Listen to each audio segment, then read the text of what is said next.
Welcome to Livber Smoke and Mirrors. My name is Ussur. A warning before you fall into the dread of madness.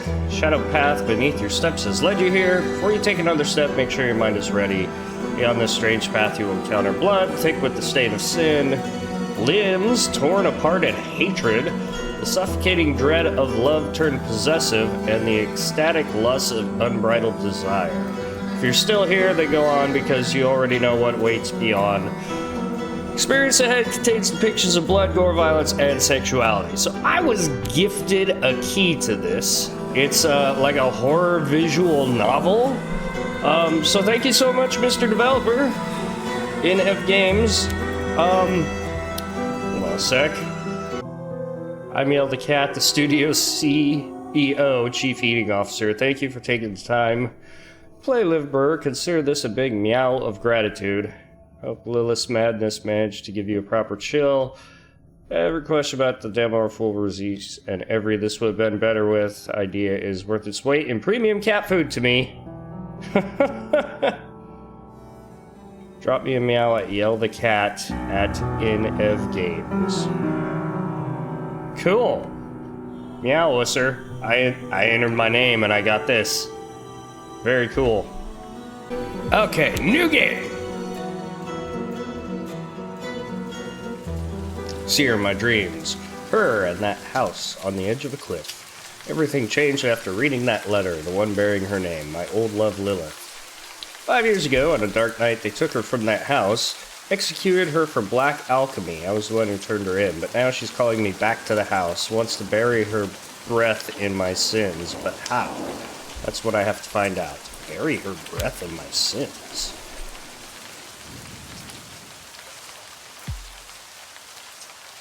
Act 1. Welcome home, my love. Hi! I'm here!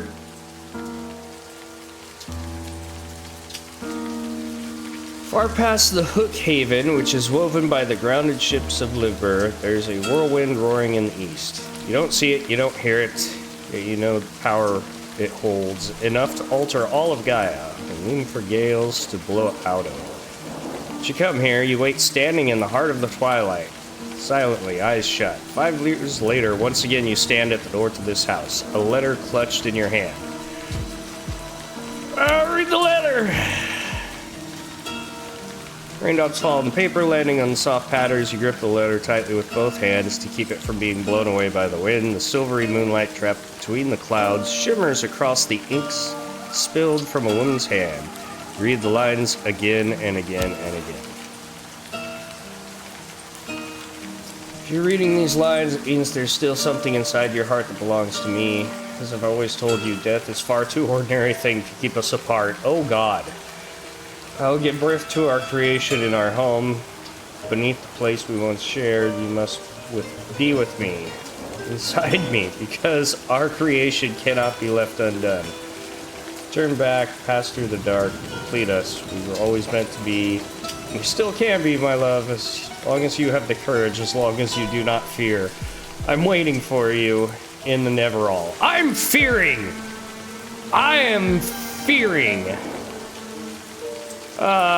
Could this really be true? Lilith, is she truly alive? You want it to be true, don't you? You want to hear that Lilith, the woman you left for dead 5 years ago, still lives. You long to feel her love again. Yet there's a question that won't let go of your mind. If she truly lives, how much of her is still here? I don't know that! Question unanswered keeps growing in your mind. Your gaze drifts into the distance as if the answers might lie out there.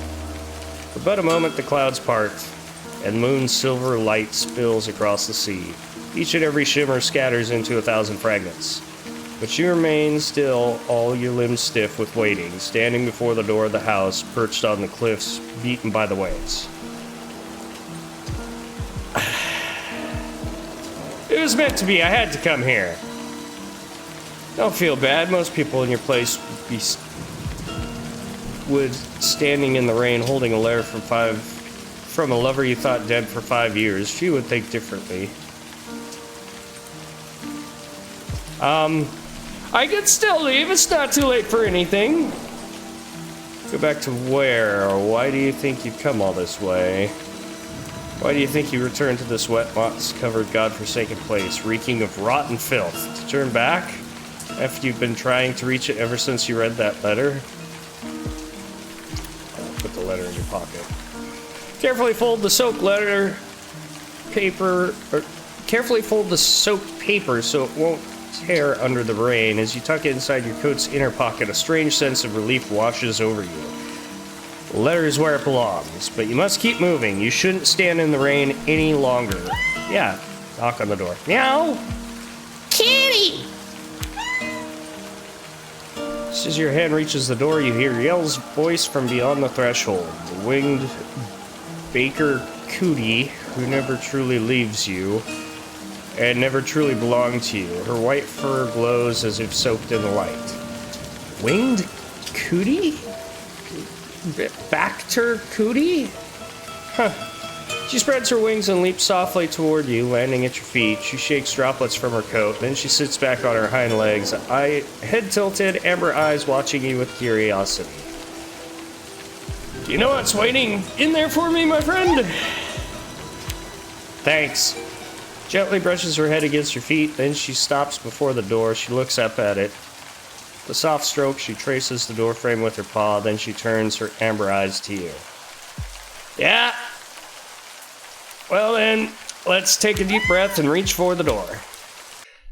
The winds fall silent for a moment. You hear the waves of the sea rising in the distance. Far, far away, the flash of a lightning strike blinds you, but its thunder never reaches your ears. The raindrops hang weightless in mid-air. Yell glances at you one last time and spreads her wings, then leaps into the shadows between the rocks. Your fate embraces you. Okay! Time just stopped. Door creaks open, but you don't even know what it is you hope to see. Do you? Your guilt has chased you all the way here, and at last your sins have caught you. I'm ready to face my past! No, you wish you were. As you crack the door open, the air brushing against your face is stale and musty. Sweetness of talleth flowers mixes with the scent of something burned.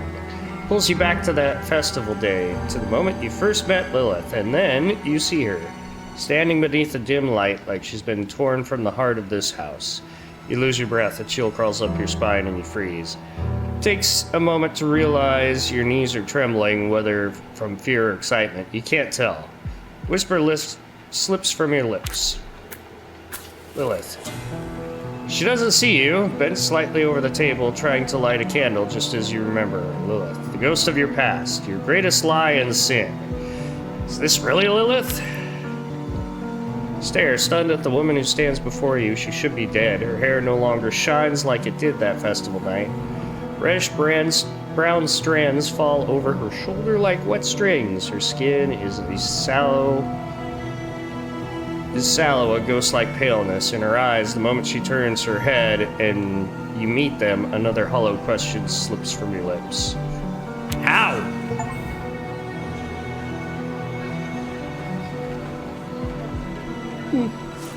Close. You remember the festival night, a warm breeze carries the city's aroma far away. You two slip away from the crowded streets. The early black crimson's glow wraps around Lilith's hair like a fiery halo. The noise of celebration fades behind you. Right there, you hand Lilith a bouquet of white talleth flowers. She looks deep into your eyes. She smiles, tossing her hair back. She asks the same question. White talleth flowers. How did you find these? There's nothing I couldn't find for you. A beautiful lie told so well. Even you believed it yourself. My love, she looks at you as if about to say something. The pained smile touches her lips. Silence hangs between you. You finally come. You're alive? How could this be? I assumed you'd read the letter, my love. Death is far too ordinary a thing to separate us. When you left me that night, I left the boundaries of my body. Isn't that what we always sought in the end? Why did you call me here? See you again, my love. We cannot live apart. We are two halves of one whole, and tonight we will finish what was left unfinished the night you abandoned me to my death. Come, sit! To your death? You're dead and you're here? As candle flame flickers, you think you see a brief shadow of hatred flash across Lilith's face, as if beneath her skin another face is waiting. No, I won't sit before you give me an answer. Is it really you? Lilith slowly approaches. Great! You now see her eyes more clearly than ever. Something writhes behind her gaze. Her body leans towards you, getting closer. You feel the sweet aroma arising from her skin, her warm breath brushing against you. Do you truly not recognize me? This is just a game, all of this. This has to be an illusion. An illusion? If only it were, my love, then perhaps I'd wake up in the night you left me, but here you are. So, shall we eat? I'm gonna sit in the chair. I said I would.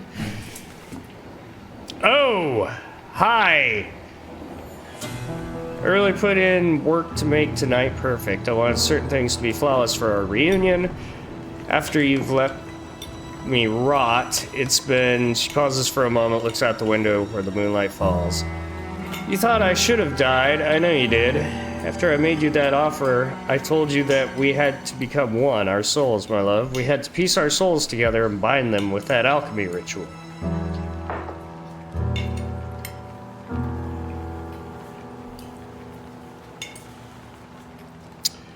I'm gonna go with maybe I should have said yes to you that night. Perhaps everything was already factored and I was just ignoring it. You ignored so much, like my love for you, but you're right about one thing, my love. Everything truly was broken that night. You watched them take me, betrayed me, reported me when I spoke of the dark alchemy ritual, when I spoke of the glory that would unite our souls and crown our love. You watched my blood spill, my screams drown, watched me disappear beneath the black water, and then you simply moved on, ignored my annihilation. The woman's hand holding the fork trembles. She turns towards you, her face darkening with hatred, fury, and something so dark that I cannot even name. Her skin ripples as if tiny creatures were crawling beneath, but you can't be sure if it's real or just a sudden trick of the flickering candlelight. Then, as suddenly as it appeared, the moment passes. Lilith slowly leans back. I suppose I owe you this much. I mean, I truly was pretty awful. Tonight you'll repay your debt by remembering, confronting, just like me. Love doesn't exist only in happiness. True love, my love, embraces pain as well. It's getting fucking weird. Far away something beneath the green dark waves near the dock. Far away something squirms beneath the green dark waters near the docks. Deep beneath Livber, the place you've called home, something stirs and rises. Not with rage or hatred, but with a curiosity that's eerily human for something so inhuman. Curiosity as natural as a child tearing open a toy. And now, from Livber's filth-ridden waters, it rises towards you. Madness will break both of us, Lilith. It already has, my love, just like those paintings you love so much. It's not my madness, oh no, it's your cowardice. Nothing more than a diseased reflection of faded memories in your mind, like this place, like me, like you. Go on, eat. Porf meat? I cooked it just the way you like. It wasn't easy, but it melts slowly on the tongue. When the fat coats the roof of your mouth and slips between your tongue, you'll taste the herbs. What is porf meat? Wait. So, like, it seems like this dev is Turkish, and I don't know what... Porf meat? Lilith, you've completely lost it. Picture of a horse. After the festival where we first met, that first night when you told me you loved me, we saw a porf, remember? It was magnificent. Its mane was long and beautiful. So, horse! You remember, don't you, my love? Afterwards, we went to get something to eat. I couldn't stop thinking about it. You were mesmerized by that creature. You kept going on about how beautiful it was, how bright its mane shone, how proud it stood. Did you really think I could tolerate that, my love?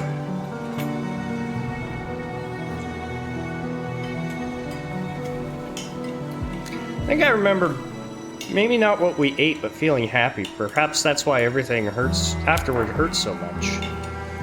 That's exactly why you're here, isn't it? You remember that happiness, our feelings don't lie, my love. Guess you're afraid of facing such a truth. You're afraid anyone facing such a truth would be, but now there's a new path for the two of us. What path? Away from others, just you and me, a path full of brilliant lights, warmth, and our soft bodies. No mothers to separate us, no old guilts, no meaningless class distinctions. Beautiful, free from all imperfections. The woman across from me lifts her fork. Crimson droplet, blood-like, falls from the horse meat to the porcelain plate. As she opens her mouth, the skin on her cheeks stretches, tearing apart to reveal putrid flesh beneath. Flap of skin resembling a petty, lifeless leaf dangles, exposing the rotting tissue beneath. But your lover seems unaware. Lilith, your cheek. Seeing you extended hand, she briefly moves toward you before quickly grasping her cheek. No, not yet. Struggle to breathe, a cold drop of sweat slides down your neck. You search desperately for an escape, but there's nowhere to run. Finally, all you manage is a murmur. What's happening here? Are you sure you're all right? Seeing your concern makes me so happy. Really, it's nothing. Don't fret. She hides her cheek from you, pressing it firmly. You're actually dead, aren't you? There's no point in asking that now, my love. We should be happy now, because we don't have much time left. I can't put up with this madness any longer. Stand up. It's gonna go bad. Yeah, it is! Think you can defy fate? From the beginning, we were destined to be one. Neither you nor anyone else can stop this. Never. Head for the door. Standing up, your head spins. You steady yourself and move toward the door. Behind you, Lilith gasps. Just as your trembling hands reach for the door, Lilith blocks your path, eyes wide with madness, mouth agape. She clutches the knife she used to cut the meat. Listen to me, you don't have to do this. You can't leave, not before you've finished. You must first rip me from your heart. Can you do that? Or must I do it for you? I wish I could have saved you from this pain, Lilith. Rain pounding against the window intensifies. Lightning briefly illuminates the paintings. Fresh and glistening as if just painted. Your eyes drift toward the horse meat. It suddenly moves on the bloodied plate. I won't let you out of here. Not yet. Not until I've said all I need to say.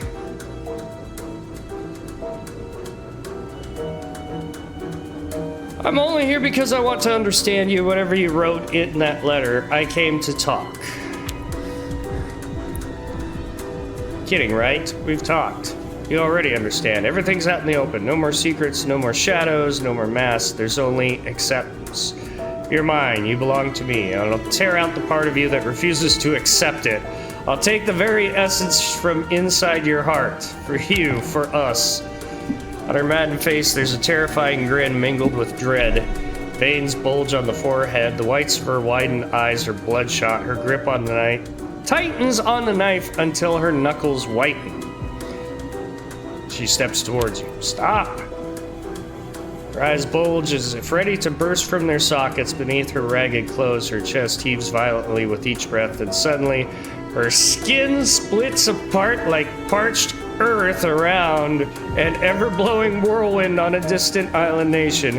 Her cheeks, mouth, hair, your last shred of rational thought screams at you. Run! Feet recoil in an archaic reflex and you stumble over one of the books scattered on the floor, crashing down. For a brief moment, yellow pages spill out across the ground of the fallen book. You catch glimpses of your own drawings.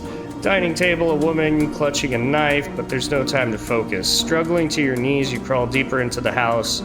That's when you remember there's a passage leading from the basement to the cellar door outside. Another exit, a window, a back door. Shit, there must be something. The cellar! I must get to the cellar! There's nothing left to separate us. From the darkness of the corridor, Lilith's voice emerges, scarcely taking shape in her throat. It carries the strangeness of an extra-Gaian creature that seems to have only just learned how to speak. You sprint, finally reach the cellar door. Reach for the door. Gripped by sudden terror, you seize the cellar's cold handle, expecting a hand to clutch your shoulder at any moment as footsteps grow louder down the corridor, but never comes. As you push the door open, a wave of dampness and the nauseating stench of things that should long have been dead hits you in the face. Stepping through the doorway, you slam it shut. As you bolt the door behind you, an abysmal silence and darkness wraps around you. Close your eyes and take a deep breath. Close your eyes and take a deep breath as it bursts through the door. I can't read that. It's something in Latin. Echoes deep within, Act 2.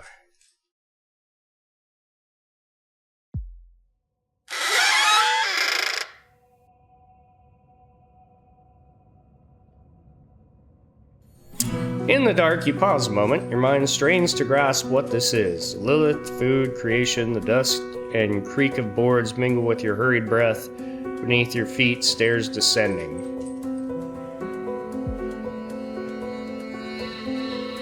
The basement. Could I find a way out through the basement? Once on a sunlit morning of the first Circad. Oh, it tells you what that is if you hover over it. Okay. You saw Yell descend these very basement stairs. You followed after, finding her scratching at a hollow in the corner. When you drew near, you saw it was a hatch opening towards old broken hinges, rusted. When Lilith saw it, she grew fearful. Could I use this hatch? You could try. In the end, do you have another choice? No. Do I remember what it looked like? Hatch made of wood, round, wedged among the stones of the wall, plastered with mud. You hardly noticed it before or after. I could use it to get out. Wooden steps scrum beneath your tread. Their cries, like the house itself, are bitter shrieks. From unseen depths rise a heavy moan, the stink of mold and damp. One step, another, you go down. Open the door slightly. You re-rise from the dark as the basement stairs sink into the abysmal silence. Your steps finally find solid ground, old memories. You remember the rooms beneath this house you once shared with Lilith, but like everything else, this place feels unfamiliar now. Lilith, her dread is still fresh, sharp, and ripe. Crystals growing between the stones and the walls cast a faint pale light. When you lift your head, you see two doors, standing tall in the wall ahead. I don't recognize this place. Where am I? As your eyes adjust to the crystal's pale glow, you survey the chamber. Stone wall drips with dampness, cloaked in the moss. You listen closely. You hear the crash of waves hammering the cliffside beyond. Knowing the world still waits outside grants you fleeting comfort. On the wall to your right, two circles are carved, harsh lines slashed between them, refusing union, drawing with hateful strokes. Before the wall where the crystal is embedded, a rotten wooden table leans into decay. On it rests a broken frame coated in dust. On the floor, a melted candle and a blood-stained shredded journal. Look at the frame. Okay. Press on through the torn parchments and shattered wood. The crystal's glow makes your shadow crawl across the wall. The frame lies broken. You lift it. Beneath the dust, you're drawing. The face, marred, surrounded by deranged script. Take a closer look. I always believed you'd be there when I opened my eyes. When I reached out my hands, I believed they'd find you, always. These fragile bodies of ours, they're in the way, my love. We must be free of them, of everything that keeps us apart, even you. Frame back in its place. We must be free of everything, even you, even of you, my love, my love, my love. You want to put the frame back where you found it, but it's already too late. You've disturbed something. The air is beginning to grow heavy. Your ears start to ring. I need to get out of here. I have to find the path to the cellar door fast. Push aside the books, scattered parchments, and broken wood with your foot, and step closer to the doors. To the left is an iron door, rusted with the weight of years. Upon it is a symbol old and long since stripped of meaning. The other door is heavy, made of damp wood. It creaks faintly as though breathing. Open the wooden door.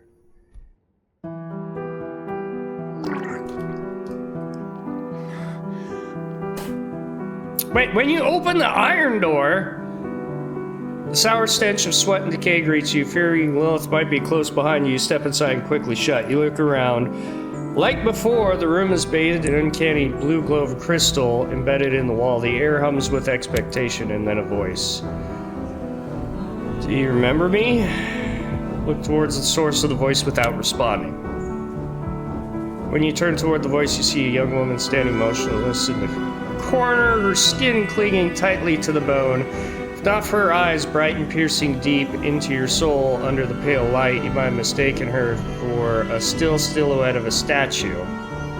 Then she tilts her head just slightly, and in that moment you see it more clearly. There's something in the woman's eyes, something you once knew, something you once loved. It's like, I know you, finally. She made me. From beginning to end, yes.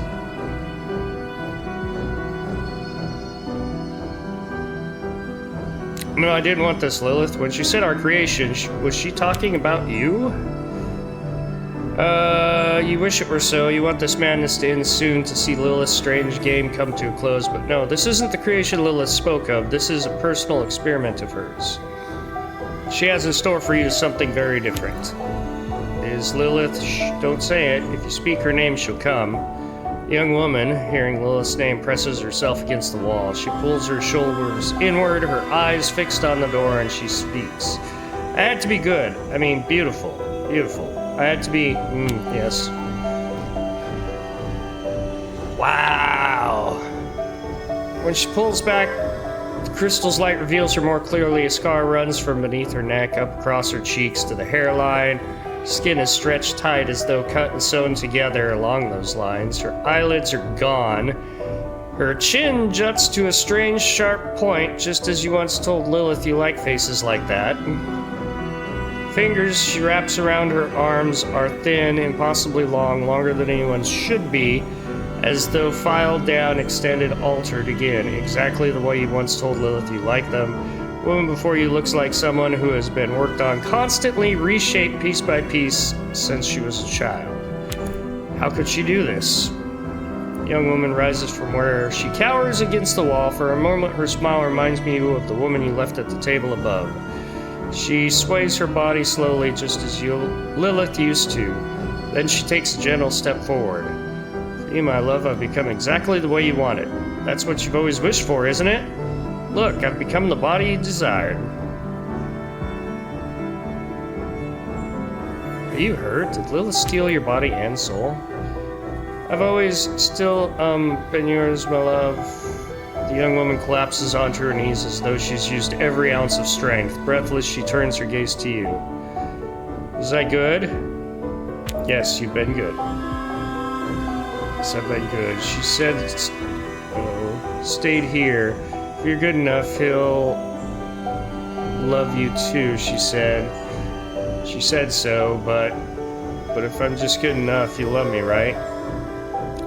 She tilts her head and looks at you. The sharpness of her chin casts an unsettling shadow in the dark.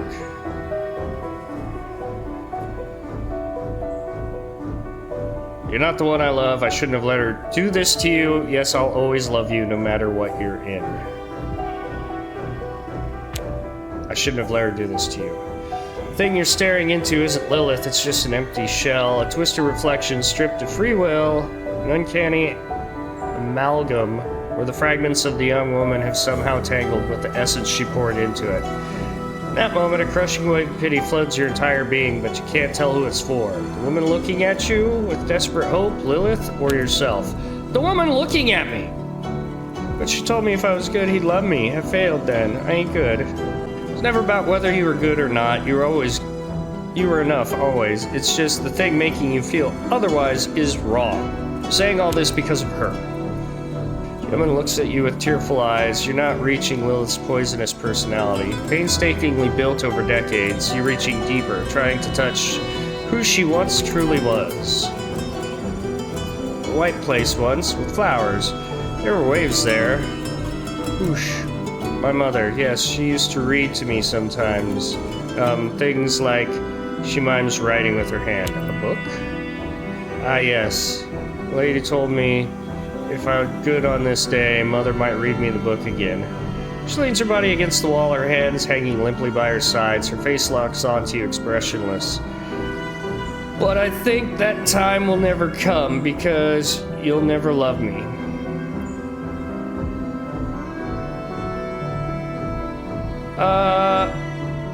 Do you want your mother to read you a book again? Mm-hmm. She nods shyly, then we need to get out. Suddenly opens her eyes wide and collapses to the wall she was leaning against. She covers her ears with her hands. Get out. No. It won't happen. Lady will find me. I can't go. I'm here. I'll stay here. I'll wait for you. You said you don't love me. He'll come and you'll love me. I'm gonna go with this one. She's using you. Listen, you have to escape. Do you understand me? She's using you. Do you know the way out? There has to be a cellar door leading outside. She doesn't understand the words you say. With her hand over her ears, she just stares at your face. Her lips move constantly. I'm here. I'll stay here. I'll wait for you. You'll love me. She said so. We can escape. Do you understand me? I'll stay here. You'll come. You'll come back. You'll love me. You'll come. Ooh.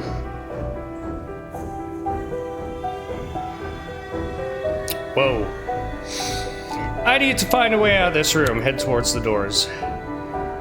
As the heavy weight of the air presses down on you, your eyes catch the doors nestled among the moss-covered wooden panels on the right. The first door is made of unpolished wood, but its surface is intricately carved with winding grain patterns like real tree bark, dried moss fragments, and root designs reaching upward. It looks as if it's been carved from the trunk of an actual tree. Second door doesn't look natural at all. Its surface is nearly ivory white, but faintly glowing raised patterns appear, human bones. You can't help but admire this art. A small inscription is etched near the door. The most delicious are the familiar. The tree trunk! When you touch the door, you feel a pleasant warmth as if touching a living body.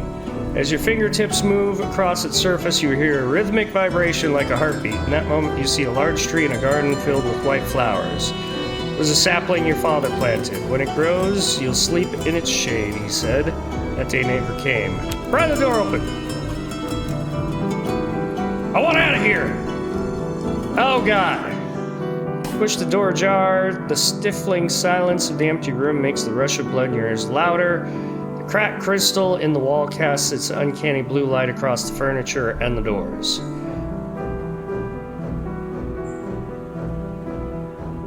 Okay, this is not that... Okay, I must get out. You turn towards the doors. One looks old at first glance. Blah, blah, blah, blah.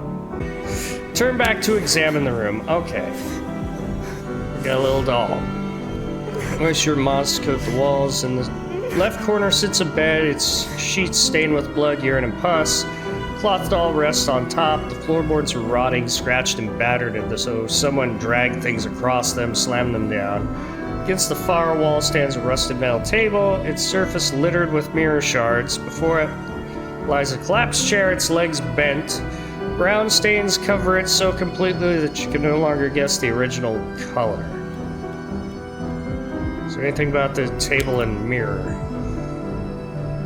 As you step closer, you realize the glimmer isn't from the table, but the shards strewn across it. Their rightful place is a frame hung on the wall. In the blue light, your gaze turns to the frame. Its edges so meticulously carved they seem almost ready to move. The glass, once whole, has burst outward from the center as though something inside had tried to break free. On the lower corner of the table, dried, bloody fingerprints remain. Is there anything in the mirror that catches my attention? Step closer to examine the mirror. The shards scattered across the table and floor, stained with blood, reflect dozens of twisted, warped, and deformed versions of yourself. They stare back at you with disgust as if they're loathing the fact that they bear your face from the mirror's silver side. You feel ashamed of being yourself, of having this face. Fear makes you take a step back.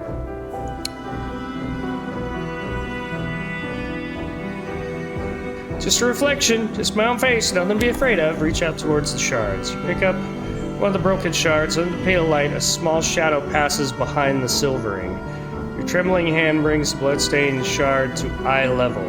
You see your own reflection. What did you expect? Tired with dark circles under your eyes, frightened face, eyes that can't tell what's real or not, and golden blonde hair. Then, in a blink of an eye, Lilith's eyes appear, wide open in terror, filled with the anger and hatred, eyes that seem like they could emerge from the other side of a mirror. You drop the shard in fear. It shatters into dozens of pieces on the floor. Lilith's eyes watch you from behind each fragment. Ragdoll. Doll's in shambles, stained with black blotches, its eyes long since gouged out. One arm dangles loose. Its fabric looks like it's been torn open and stitched back together again and again in different places. The padding that once gave its head shape has been removed. Patches of mismatched cloth are sewn haphazardly across its body. Lying lifeless on the bed, the ragdoll is a reflection of a crude replica of the woman murmuring to herself by the wall. Maybe it'd be better if it stayed by the door. You'll love me, come back. The woman muttering at the foot of the door turns her eyes toward you for a moment. When she takes the doll in her trembling hands, her rambling ceases. You feel that she wants to thank you, but she forgot the words. Those kind of words a long time ago. Smile and nod. Turn your gaze back to the room. Beneath the crystal's light, the metal table gleams faintly. Without examining the table, head towards the door. One looks old at first glance. Its wood is dark and brown, fading to gray in places, cracked and mildewed with time. There's no visible handle, only a notch in the frame. Worn smooth, not by force, but by habit. The other is newer by comparison, but it's not the honest kind of new, more like something rotten, polished up, and presented as good as new. Its wood is pale, grainless, unnatural. Touch the old door. Press your hand against the hollow space and push. The surface isn't warm, but not quite cold either. Still, like the moment when a corpse has only just begun to cool. Like the remnant of an existence once lived and abandoned. Your fingers snag slightly on wood splinters, just like the times when, as a child, you ran your hands over the emicid boxes, fundamental alchemical material extracted from the depths of intestinae, naturally imbued with an energy or aura. While hiding at your mother's alchemy table, just like the life you had before her death, and before you bore the weight of that responsibility. You open the door.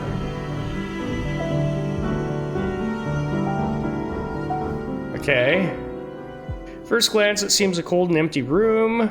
On the damp walls, the light seeping through the half-open door glimmers like scattered pearls. The dust, woken from its endless sleep, whirls frantically around you. Then you see them, paintings and canvases thrown into corners, torn, ripped, shattered. A great hatred has turned every one of them into the wreckage of a massacre. The room opens into a corridor without a door. Must be something else I can find in the room. Turn your gaze away from the paintings on the floor. Beams supporting the low ceiling have come loose. Wooden shelves that once hung on the wall have fallen to the ground. A few books catch your eye where the shelves have collapsed.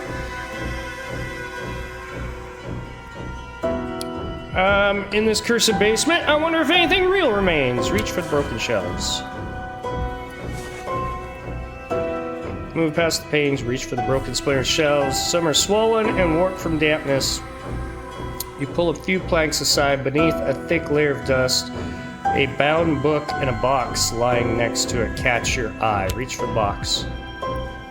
Looks hastily made, rough and undecorated. Its lid held in place by a simple wire. When you shake it gently, you hear something round thumping around softly. What's in the box?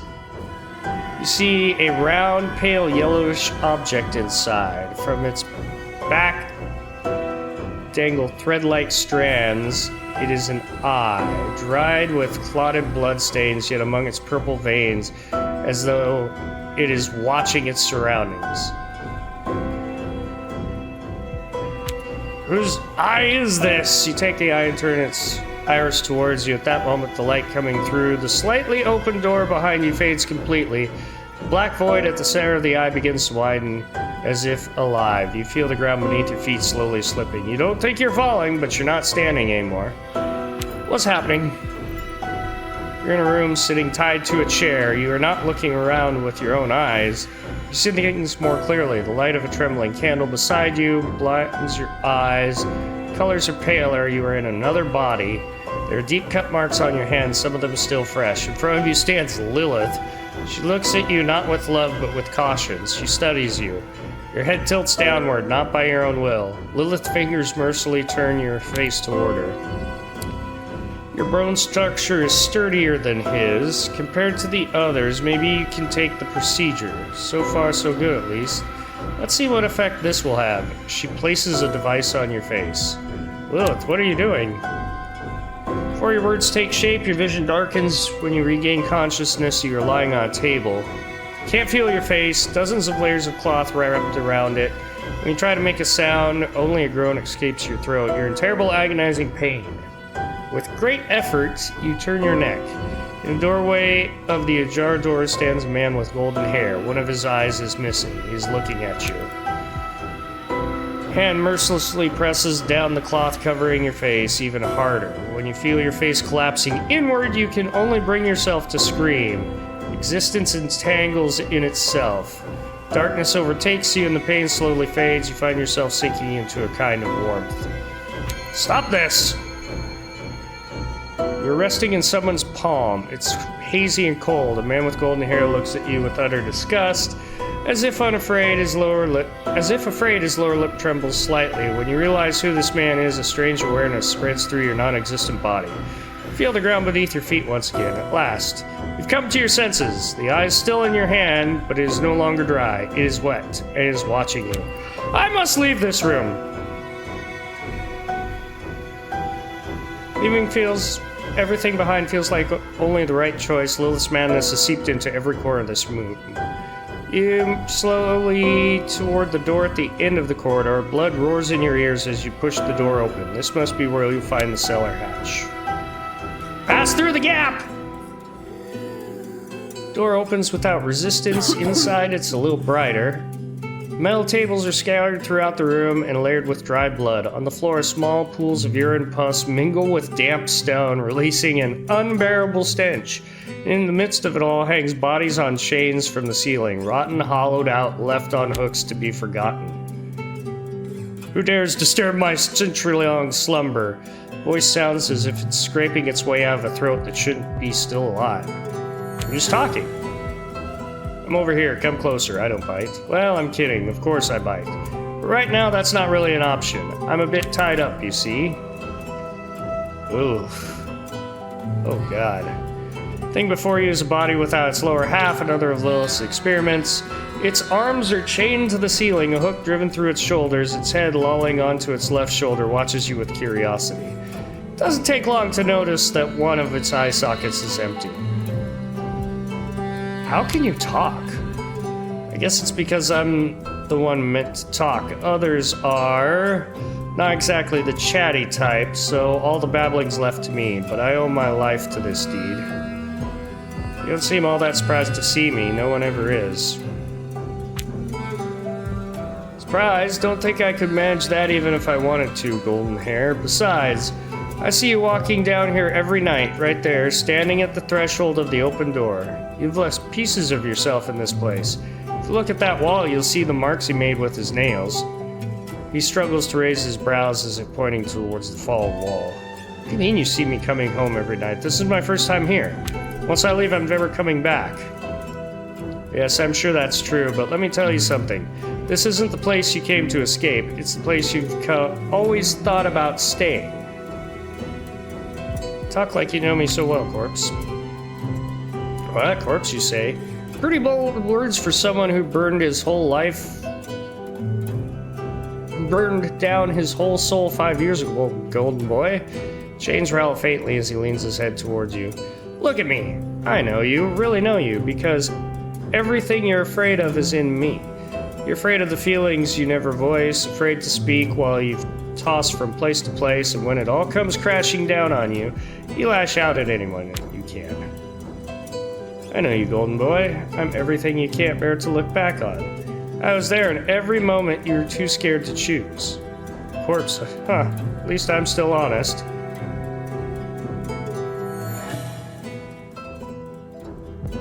Lilith really did build you well. Look at you talking exactly like her. You're hitting below the belt. Equipped with gross insults, but they're the things that you've always wanted to say. Thoughts you've known deep down but never dared to voice. A shadow. When Lilith was turning me into this thing, she said something similar. I'm going to take the part of him that loves me.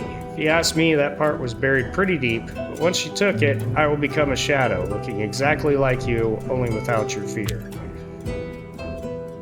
Sudden silence fills the room. Dim light reflects off the foul puddles on the floor. One of the corpses, slumped against the wall, stares at you, its lidless eyes wide open, jaw hanging in an unnatural angle. A bug crawls across its face, disappearing between the torn skin of its cheek, and calmly making its way down toward the throat. In front of you, the corpse, bound in chains, sways gently, caught in a faint breeze, whose source you can't place. With each movement, the chains creak softly where they meet the ceiling. How long have you been hanging here? Let's see, roughly since about the time you started blaming yourself for your mother's death. Back then, I was just a head, nothing below the neck. I fill out over time, you see. There are a lot of voices you've silenced, chained up, and shoved away. So I figured by now I'd be up and running, but there have been a few bumps along the road. Saying that I created you? Lilith created you, not me. Reached the break in the story. It closes the sound around the chains and leans towards you. You think it was Lilith who made me? Well, you're not entirely wrong. She pulled at my flesh, cut and carved me, gouged out my eye, true. But who do you think gave her the material to create me? Lilith pulled me out of her happiest moment. What filled in the rest were the things you never said. What created me were the things you never dared to make, golden child. And what will kill me is you. What do you mean kill? You're already dead. Well, now that one was new. I didn't know you could break my heart like that. Come closer. Let me show you what's been keeping me alive. Alright then, here we go. Hold out your palm, a little more. Yes, do not drop it. Ugh, I really hate this part. As you stand directly in front of the corpse, the stench becomes almost unbearable. Inside his empty eye socket, you catch a faint glimmer, something shimmering. Then the body starts to retch and convulse. He grips his chains tightly as something thick rises up his throat. Last, a dark reddish fluid oozes from his mouth and he vomits into your outstretched hand. A mouthful of thick, warm bile fills your open palm, but within that heavy heat, there's something there. Damn, give me a second to catch my breath. It's never easy coughing up the things Lilith stuffed inside me. Here you go, golden boy. Pretty sure this belongs to you. What's that? Crystal, unformed, still translucent. Something you once said you truly believed. Once said when you truly believed you loved Lilith. A memory, your greatest joy and your greatest lie. That feeling clung to Lilith. She took it, turned it into a ritual, shaped it, and made it something else. Which memory is this? You watch as the corpse breath slows. The single eye sunken into its skull begins to dim, fading softly. A faint, genuine smile forms across his face. It can no longer speak. So wipe your hand clean. The round, translucent crystal is revealed. Veins pulse across its surface with a blue energy, throbbing like living tissue. Inside the orb, a vision takes shape. You feel Lilith's warm body pressed against hers, the softness of her lips pressing into you, her fingers threading through your hair. Her breath hot and intimate against your neck. Your body trembles. You're biting, tearing, devouring each other, consuming until nothing remains between you. And in that moment, you're whole, truly complete. Your bodies dissolve into one another. And you touch the essence at the core of Lilith's being. Then, with your lips pressed to hers, you begin to speak. Love you forever. Crystal shatters in your hand. A sharp flash, then thousands of tiny fragments scatter across the room. The corpse before you slips free from its chains, crashing into the pool of fetid, pus-laced water below. One last effort, he turns his face towards you. I said the things you couldn't. Now the words are yours, golden boy. Break free from your chains, unlock them. We'll meet again very soon.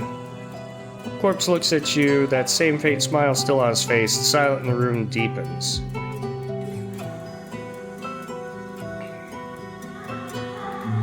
Now, I'll also carry the things you can no longer say. Close the corpse's eyes. The corpse doesn't respond to your touch. In this stillness, it almost looks like it's fallen into a peaceful, restful sleep. I better find a way out of here. Oh shit, that's what I've been trying to do! As you return to searching the room, you feel something settle over you, a sense of expectation. The lifeless bodies strewn across the chamber are watching you. On the wall to your right, you see two distinct doors once again. The first door is sealed with rusted chains. Chains aren't locked together, they merely hang there as if they tried to hold something back and fail.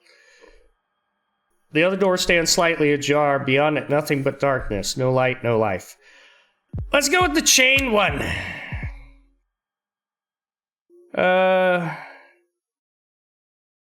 Chains draped over the door aren't tightly bound. They simply hang their loop. Yeah. Open the chain door. You already said that part. You open the door and step inside. Your foot is met with a smooth surface without any texture. No stone here, no dust, not even echoes. Silence, a cold whiteness. The room is bright, far too bright. The light overwhelms your eyes. There's nothing left that could remain in shadow. Where am I? Doesn't matter, your gaze falls upon the white door standing directly before you. Ordinary, with nothing particularly striking about it, simply waits for you to open it and step through.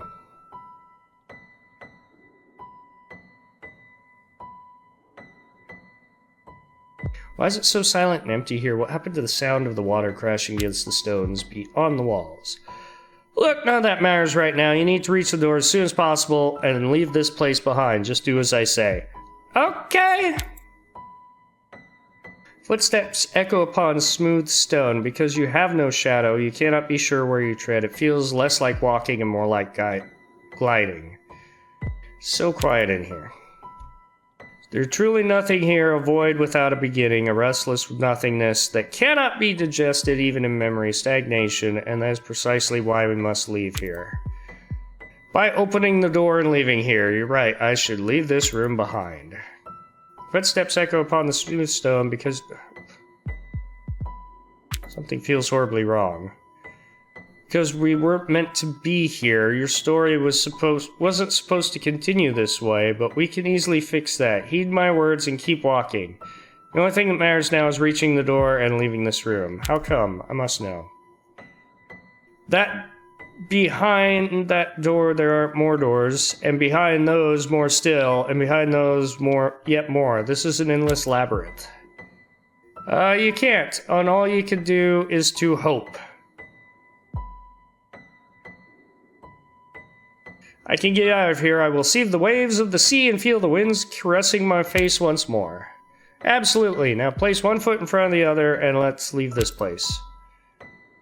Yes, exactly. You reach for the door, you open it, and step through to the other side. It's that simple. You leave behind the empty, meaningless room that never should have been.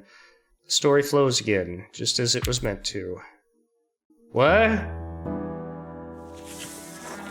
You open the door. What greets you is neither the whisper of the dead nor darkness. It's a warm room lit by amber tones filled with a pleasant scent, a familiar scent.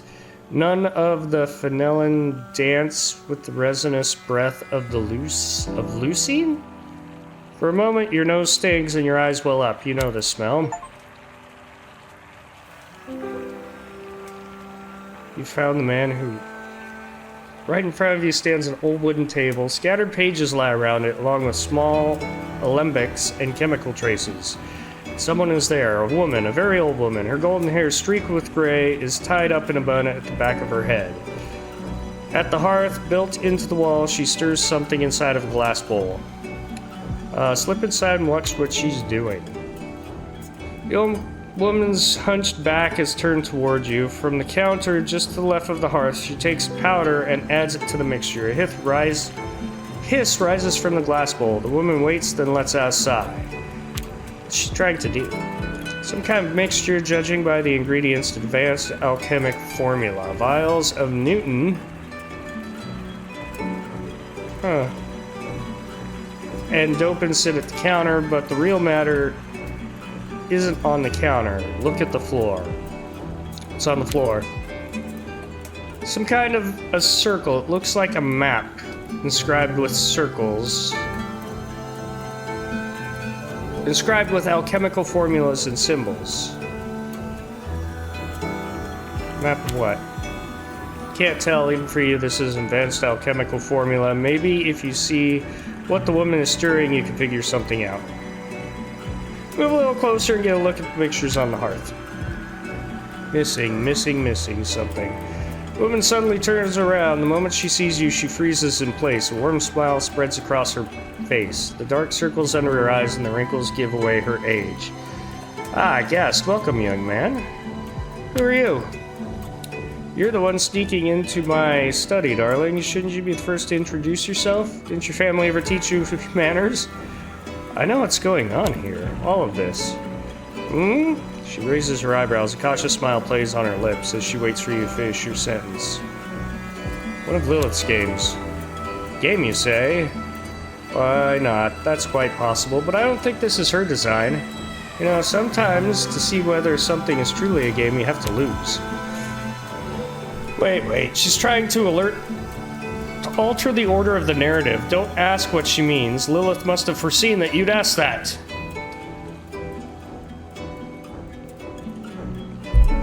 What do you mean? What I mean, darling, is this. Sometimes you have to lose, and then you have to let go. You cannot carry the weight of your past forever. So what are you suggesting? That I should just let go of everything and run away? Like you're doing now? No, I don't want you to run. Why have you carried the burden of another death, one you thought you caused for all these years? You were only a child. Alright, another mad woman. Fine. Just ask where the cellar hatch is, and let's get out of here at once. This woman is asking questions she shouldn't. Whose death are you talking about? You're 7 years old, sneaking into your mother's laboratory and tampering with her work. How she later found you, and after scolding you a little, sent you off to bed. And the night of the accident, it wasn't your fault. Your mother's charred body was given to the ocean and never found. None of it, darling, none of it was your fault. How could you possibly know that? Because the laboratory was mine. I got mad at you that day, didn't I? I'm sorry. You tampered with my notes, your hands were covered in powder, dipped in to the solution. That night I forgave you. It wasn't your fault. I was sleepless, and I never imagined you might have added something to the mixture.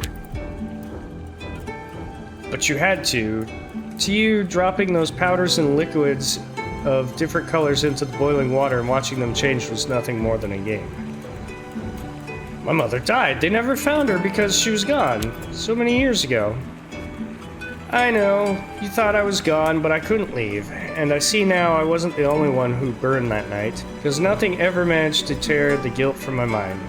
You believed that if not for that night, you would find me here in this room. That's why I'm here.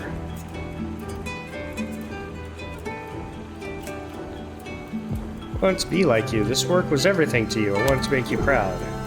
And you did. That night when I saw you here, I was proud of you. Proud that you tried to understand the formulas, that you mixed the colors.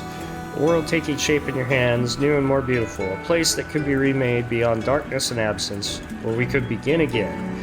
But if you stay here, trapped in this loop, you'll never begin. No. You want to stay in this loop. It's safe here. You know what will happen. You know what waits behind each door, well, most of the time. Don't get too close to the truth, because there you'll find nothing but ruin.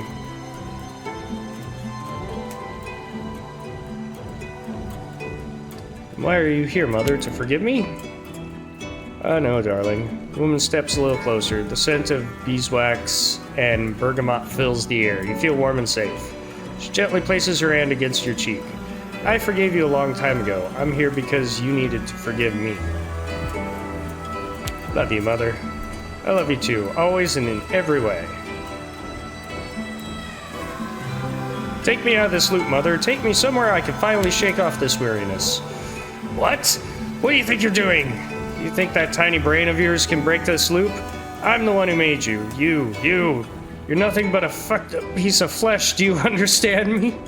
Without me, what meaning could reality possibly hold? Mother, come with me. Lumen leans against the far wall. You think you can get out of here? And steps toward the alchemy cabinet. Without me, you are nothing. When I open this door, I don't know what will be waiting for you on the other side, but I know you'll overcome it.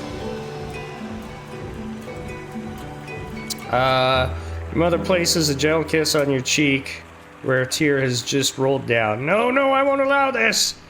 And you step through the open door of the alchemy cabinet to wake up in a new life down by the seaside.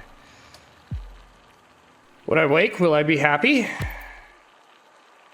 Most likely not, darling, but you will be yourself. Step into the alchemy cabinet! When I came up against the wall, the pain in my skull was unbearable. It must have been another foul dream again. Sit up and look around. Water trickles from the ceiling. Again, moonlight. Must be midnight or thereabouts. The house is collapsing. 5 years, dust and decay. I'm hungry. Water trickles from the ceiling. Look around. Dining table, its toppled chairs remain on the table, dust-caked plates, water drips from the loft above, insects scatter across the floor. Are you searching for food too? That sound. What was it? Lilith? Go to the kitchen. Kitchen's empty, cockroaches scatter across the counter. Am I hungry? Not truly. What was desire meant to feel like? There's nothing here. I killed Lilith. Did that voice come from inside? What? Is this real? What? Is Lilith real? She was always real, the most real of all things, but her love, no, that was madness. Mad. That day I knew she would speak again of the grand unification. Lilith, are you in there? Return to the living room.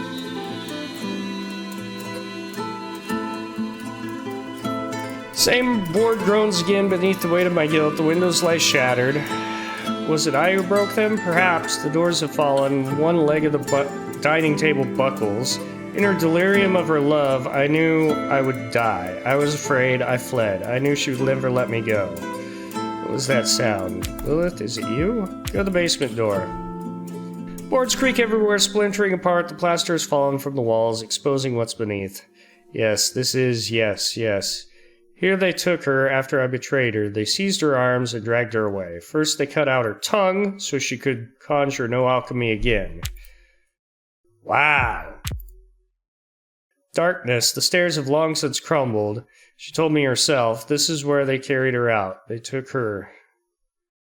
Then they cut off her limbs so she could never walk again. Coming, my love. Are you calling to me? Where are you? Go down? Blue light, where could it be coming from? This is the basement with one room, damp stones covered in moss. She had drawn a circle here. She had stood at its center. When they took her, they flayed her face so no one would ever recognize her again. My love? Lilith? The blue light shimmers over your wet clothes, right? The salty water of the sea drips down from where you were thrown. Your hands are severed, coagulated blood pools black at your feet. The flayed pieces of your face hang, oozing pus. Your lidless eyes stare at me. Sorry. My voice echoes off the stone. Her arms hang limply at her sides, motionless. There's rage in her eyes.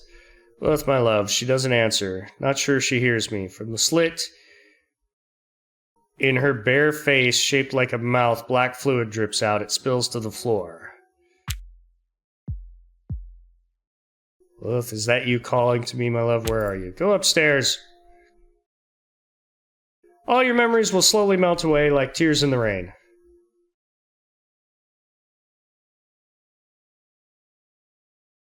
The end. 2 out of 8. There are 8 endings. That seems like I got a good one. Oh, that was cool. That was really cool. Creepy as hell and dark. Yikes. Well, there you go. Livber, Smoke and Mirrors. Multiple endings, creepy, a very, very well-written narrative. I really like that. That was cool. Turns out the narrator the whole time was Lilith trying to keep me trapped in a loop. insane. That was awesome. That will be all for this one. Leave a like, comment, subscribe, hit that bell so you can see when I post new things. Thank you guys so much for joining me. Catch you all in the next one. Bye!